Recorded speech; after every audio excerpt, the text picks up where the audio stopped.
We are glad to welcome you on the Hard Reset YouTube channel, and today I will show how you can change the joystick preferences on this DJI RSC to gimbal.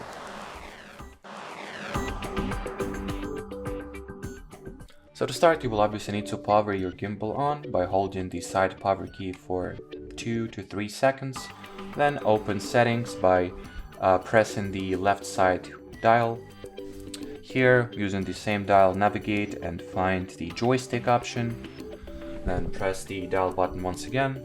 And here you can change the joystick speed and smoothness. So let's set the speed to fast and set the smoothness to fast or to high also. And now let's see what it will look like.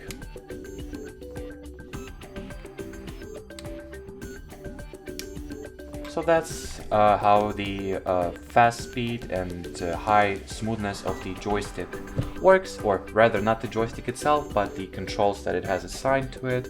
So thanks for watching, thanks for your attention, and bye-bye.